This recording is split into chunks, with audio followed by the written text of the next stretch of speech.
बिस्मिल्लाहिर्रहमानिर्रहीम।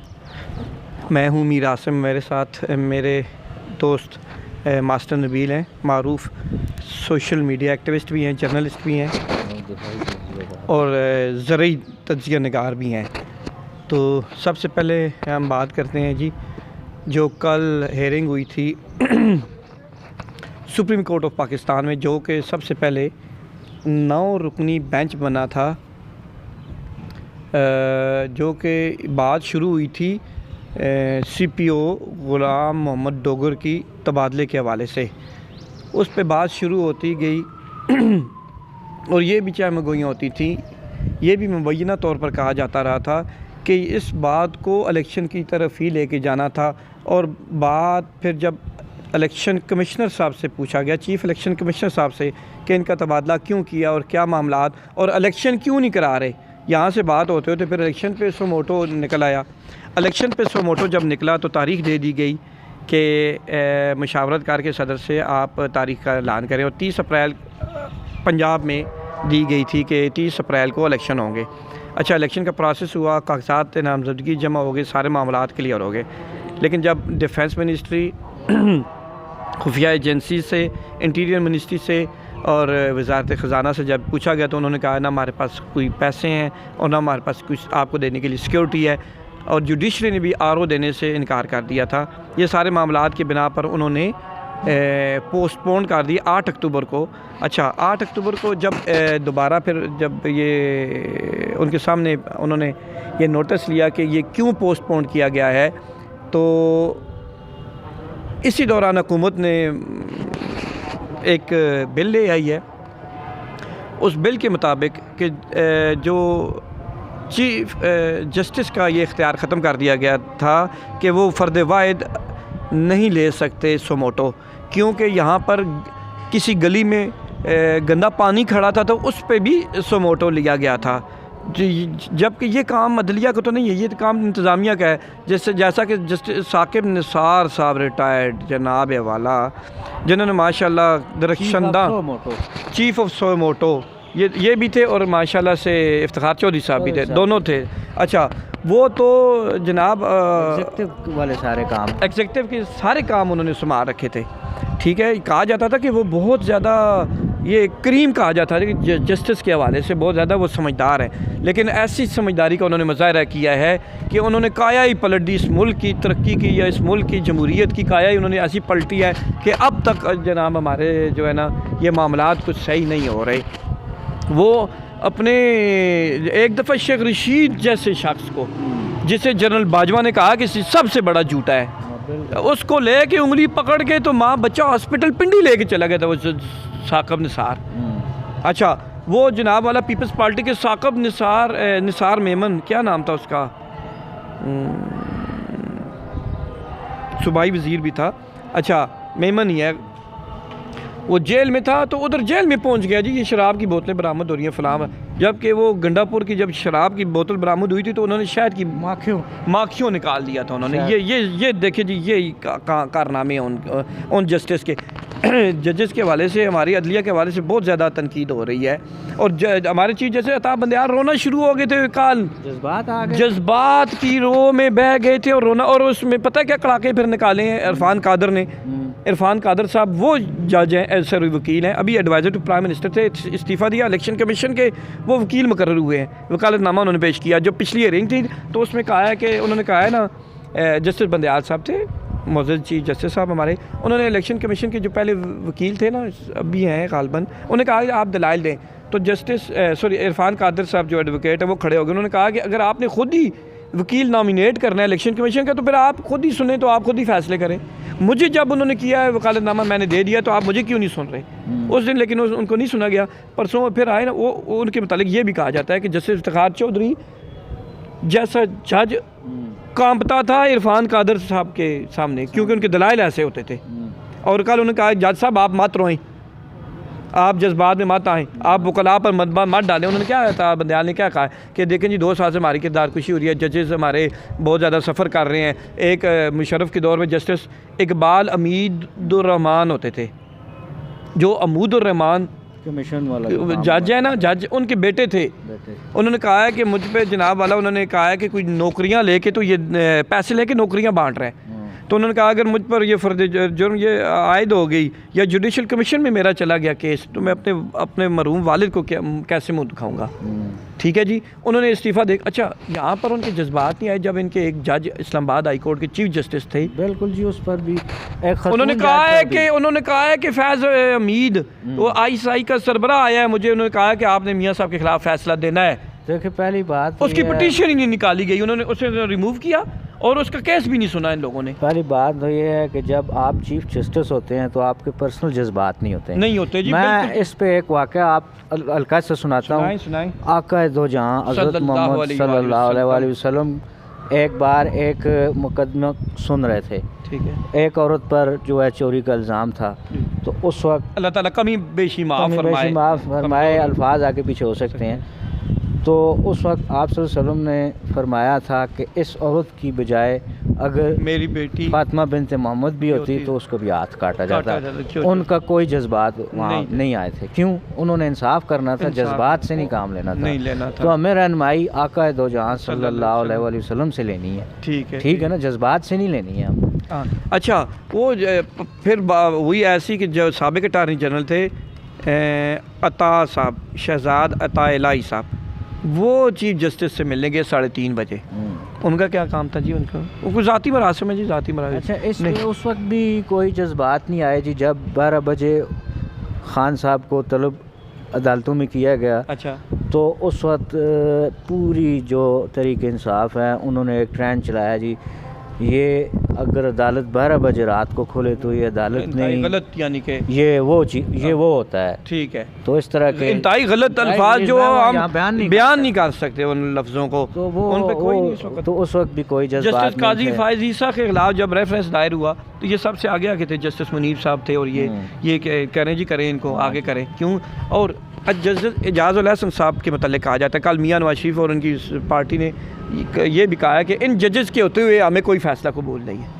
ये उन्होंने कैटेगरी आज गवर्नमेंट ने आज इसका अनाउंसमेंट करनी है कि हमने क्या करना है, अगर लाएअमल क्या करना है। ये तीनों जज हैं जी जनाब, पंजाब के तीनों जज हैं, और ये जस्टिस एजाज़ उल हसन साहब वो जज हैं कि पीपल्स पार्टी और नून लीग के 40 केसों में, 40 से ज़ायद केसों में ये जज रहे हैं और उनके खिलाफ सारे केस फैसले गए हैं। बस आप ये 22 तौर है, मुबैना तौर पर ये कहा रहे कि 40 शायद फैसले भी दी, तो ये फैसला भी हमारे खिलाफ आएगा। तो 9 जजों से सुकड़ता 3 जजों पे आ गया है, 3 पे, और तीनों जो है वो एक ही, यानी कि मुबैना तौर पर कहा जा रहा है कि एक ही नज़रियात के हामिल है, और कहा जा रहा है कि फ़ैसला हमें पता है कि क्या आना है। ये सियासी जमातें कह रही हैं। बिल्कुल जी, ये कह रही हैं। ये हमारा अलमिया है जी, हम तरक्की इसलिए नहीं कर सके, यहाँ जमहूरियत इसलिए नहीं पनप सकी कि जलसों में लेडीज़ को, ख्वातीन को, जजेस की तो जाना ही नहीं चाहिए वैसे भी, ओवरऑल किसी भी सियासी पार्टी के जलसों अगर आपने जाना है तो फिर आप इस्तीफ़ा दे दें, और अगर एफिलिएशन की है तो इस तरह जो है इस तरह नहीं करना चाहिए। अगर आप ये चाहते हैं कि मैं इस फ़लाँ सियासी जमात की हिमायत करूं, उसके लिए जलसों में जाऊं या कुछ करूं, तो फिर आपका जो ओहदा है उससे आपको इस्तीफ़ा देना चाहिए। अच्छा, ये देखें जी, ये कहा है कि तीनों जजेस जनाब वाला पंजाबी जजेस हैं, इसमें कोई बलोची, कोई पठान यानी कि PK का, और कोई सिंधी जज नहीं आ सकते जी। और जस्टिस काजी फायज़ ईसा को, जस्टिस सरदार तारक मसूद साहब को इन्होंने कभी अपने बेंच में कभी रखा भी नहीं, तो ये इससे क्या नतीजा कर सकते हैं जी? देखिए ना, इनका जो बेंच है वो बहुत कच्चा बना हुआ है ना। अच्छा। ये जो आम फट्टी तीली जिसकी बनती है उसके बना हुआ, टाली का होता है ना। अच्छा। फिर मजबूत भी टाली तो ये है कि सारे जजेस से अगर ये तो मजबूत हो जाता है, यानी कि फुल कोर्ट बना लें, फुल कोर्ट, उस पे फैसले जो है ना वो आपको ज़्यादा ऑथेंटिक मान जाते हैं। देखिए, कोई फिर सियासी जमात, कोई सियासी कारकुन उस पे उंगली नहीं उठा सकता। अब आपकी जो बाकी 10-15 जो जमातें हैं वो यही कह रही हैं कि ये तरीके इंसाफ के सारे यानी कि ये कॉन्सेप्ट ये बना हुआ है, मुबैना तौर पर कॉन्सेप्ट ये बना हुआ है, यानी कि ये उधर जाता है तो ये उनको भी जजेस हज़रात को भी ये देखे, ये सोचना चाहिए कि ये मगरमच्छ के आंसू मत रोएं, आप ईमानदारी से फैसला करें। अच्छा, वाला तो काम देखिए ना, उस दिन कह रहे थे इससे पहले हेयरिंग में कि हमारे जो तनख्वाहों से पैसे काट लिए जाएं, तो इतनी ज़्यादा तनख्वाहें हैं, इतनी 15 लाख रुपया तनख्वाहें, तो प्लस TADA, प्लस जनाब वाला इनके एयर टिकट्स, जनाब इनके खानसामे, इनके बिजली दुए बिल, यानी कि ड्राइवर, इनकी गाड़ियाँ, इनके फ्यूल, हर चीज़। अच्छा, ये तो एक अलग मामला है। इरफान कादर साहब ने फिर क्या जवाब दिया? उन्होंने कहा है कि जिस चीज़ के आप पैसे लेते हैं इंसाफ के, आप इंसाफ दें, आप इन छोड़ें। हो सकता है वो तरीके इंसाफ के या इंसाफ को उनको समझ ना आई हो क्या? नहीं, वो फिर बाद में इरफान कादर साहब ने वो तस्दीक कर दी थी ना कि आप इंसाफ दें, जो पैसे लेते हैं, जो तनख्वाहें लेते हैं, उनकी उसका इंसाफ आप दें। ठीक है जी, चीज़ के पैसे मिलते हैं। तो ये वो मुर्गी वाला आपने सुना है कि केस नहीं सुना जी? कौन सा मुर्गी वाला जी? देसी मुर्गी या नहीं, ये प्राई मुर्गी। अच्छा, प्राई मुर्गी का अहवाल मैं आपको बताता हूँ। वो कहते हैं ना कि एक शहर के काजी थे, ठीक हो गया, वो जब मुर्गी लेने गए तो मुर्गी की दुकान पर आखिरी एक मुर्गी बची थी, उसको ज़ब्ह कर दिया गया था। और मुर्गी वाले को कहा कि ये मुर्गी मुझे दे, तो उन्होंने कहा ये तो किसी साहब की है, मैंने उसको दूंगा। तो काजी ने कहा था कि ये मुर्गी आप उसको कहें कि ये मुर्गी उड़ गई है। उन्होंने कहा ये मैं कैसे कह सकता हूँ कि मुर्गी पक गई है, ये कह देते। उन्होंने कहा कि अगर मामला आया तो काजी के पास आएगा ना, शहर के काजी के पास, तो मैं नहीं करना है ना। अच्छा, वो उसने कहा, वो जब वापस आया तो उसने कहा जी मुर्गी तो उड़ गई है। उसने कहा मुर्गी किस तरह, मुर्गी तो तुमने ज़ब्ह की हुई थी, वो किस तरह उड़ सी, मैं तुम्हें काजी के पास लेके चाहता हूँ। उन्होंने कहा अच्छा चले काजी के पास लेके चले गए। वो बात हुई है, पहली कमिटमेंट हो गई हमारी। अच्छा, वो रास्ते में दो बंदे लड़ाई कर रहे थे। वो जो दुकानदार था वो छुड़ाने लग पाया, छुड़ाते छुड़ाते उसकी उंगली उसकी आँख में लग गई। एक और शख्स, उसकी आँख निकल गई। वो यहूदी था। जब उसकी आंख निकल गई तो उसने कहा किधर जा रही है, तो काजी के पास। उन्होंने कहा कि मैं अपना केस भी काजी के पास लेके जाऊंगा। अब दो केस, उन्होंने उसको पकड़ लिया। पकड़ा तो वो हाथ छुड़ा के भाग गया। जब भाग गया उसने कहा इतनी मेरे लिए परेशानी, ये तो बहुत मुश्किल है। वो एक मीनारे पे चढ़ गया मस्जिद के, उसने ऊपर से छलांग लाद गया। उन्होंने कहा बस मैं नहीं, अब मैं जिंदा रहना चाहता। ठीक है जी, उस काजी के हाथों। अच्छा, फिर क्या हुआ? उसने नीचे छलांग लगाई तो एक बूढ़ा शख्स था, उसके आगे गिरा और बूढ़ा शख्स वहीं पे मर गया और वो बच गया। फिर वो बंदा फिर भी बच गया। वो जब बूढ़े शख्स का बच्चा था उसको लेके उन्होंने कहा किधर काजी के, उन्होंने काजी के पास ले गए। तीसरा 3 केसेस उस पर बांध गए। पहले केस मुर्गी वालों से कहा कि काजी जज साहब आप शहर के काजी हैं, आप ये बताएं कि मैंने मुर्गी इसको दी है तो ये कह रहा था कि उड़ गई है मुर्गी, कैसे उड़ सकती है, कैसे उड़ सकती है? उस काजी ने कहा कि तुम मरने के बाद जिंदा होने पर यकीन रखते हो? ये तो सारे मुसलमान रखते हैं यकीन। अच्छा, उन्होंने कहा अगर मैं यहाँ कहता कि नहीं यकीन रखता तो फिर तो कुफर के फतवे लगने थे। उन्होंने कहा जी यकीन। उसने कहा कि ये तो फिर जिंदा हो सकती है, उड़ सकती है, इसमें तो कोई ऐसी बात नहीं है, ये तो जिंदा होगी तुम्हारा केस ख़त्म मरने के बाद उसने जिंदा कर दी। काजी साहब का फैसला था शहर के। अच्छा, दूसरा यहूदी क्या, उन्होंने कहा सर मेरी आँख। उन्होंने कहा कि अच्छा यहूदी के लिए तो ये है ना कि सास आधा होता है, कि सास आपको देना है आधा के सास, क्योंकि आपकी आंख फोड़ी है, उसका तो आंख तो नहीं दे सकते, इसलिए दूसरी आंख तुम्हारी फोड़ी जाए और उस दोनों आंख के बदले ये एक अपनी तुम इसकी आंख फोड़ोगे। उन्होंने कहा कि मेरी एक आंख रह गई है, ये मैं किस तरह अपनी दूसरी आंख को भी ज़ाया कर दूं? तो मैं क्या करूं? उन्होंने कहा मैं इसको माफ़ करता हूं जी जज साहब प्लीज़ मैं इसको माफ़ करता हूं जी। अच्छा, तीसरा जी, उन्होंने कहा कि मेरे वालिद साहब को इसने मारा है जी, इसे किस तरह उधर। उसने कहा तुमने इस तरह के सास का बदला लेना है कि तुम मीनारे पर चढ़ोगे, ये नीचे खड़ा होगा, तुमने छलांग लगा। उन्होंने कहा नहीं जज साहब, ये अगर आप मारो नहीं अगर ये नीचे से हिल गया तो जज साहब ने कहा कि तुम्हारे वालिद साहब भी तो हिल सकते थे ना, क्यों नहीं हिले? तो ये भी उन्होंने कहा बस मैं भी इसको माफ़ करता हूँ जी। कितने फ़ायदे हैं, वो जो चाहे कर सकते ये काजी कमरान ही पे। हाँ चले, वो हमारा दोस्त है काजी कमरान ना। ये जजेस के हवाले से अब ये भी सोशल मीडिया पर हमें बातें सुनने को मिल रही हैं, तो और मज़ीद अच्छी बातें आपको इसी चैनल पर ऐसी हो सकता है कि शाम को कोई ब्रेकिंग न्यूज़ आती है तो हम आपको उस भी व्लॉग में दोबारा दिखाएंगे। तो बाकी बहुत सारी बातें रह गई हैं कोई, यानी अच्छा एक और आखिरी बात है, वो डायरेक्शन क्या दे रहे हैं फवाद चौधरी साहब कि ये हुकूमत ख़त्म हो सकती है जी, ये उस पर सुमोटो आ सकता है एक और ये कोर्ट ऑफ कंटेम्प्ट लग सकती है, ये हुकूमत ख़त्म होगी और ये जजेस को उनको रास्ते दिखा रहे हैं। अच्छा, आपने इस तरह के इनकी मैं रोज़ाना ये सुनता हूँ तकरीबन 1 साल से, कल असम्बलियाँ टूट जाएंगी, 1 साल से मैं सुन रहा हूँ लेकिन टूट नहीं रही। कल ये हो जाएगा, कल सरप्राइज़ हो जाएगा, कल बड़ी खबर में मैं तो ये खबर ये है कि ये इलेक्शन मज़ीद 1 साल और नहीं होने। देखें कोई भी जमहूरी प्रोसेस है उसको चलना चाहिए, बिल्कुल चलना चाहिए, लेकिन ये असेंबली जो है देखना है आपका एक किसी बंदे की ख्वाहिश पे नहीं काम होना चाहिए। आइन का काम है, अगर 9 रुकनी फुल कोर्ट बैठे ना, फुल कोर्ट पहले तो ये फैसला करेगा कि ये किसी बंदे की, आम बंदे की एक ख्वाहिश पे ये समझियाँ टूट सकती हैं? नहीं जी, मतीउल्लाह जान साहब इस तरह नहीं होना। अच्छा, मीर आसिम हूँ मैं। मीर आसिम साहब जी, अच्छा, पहले तो ये इस पे फैसला होगा कि टूट सकती हैं कि नहीं।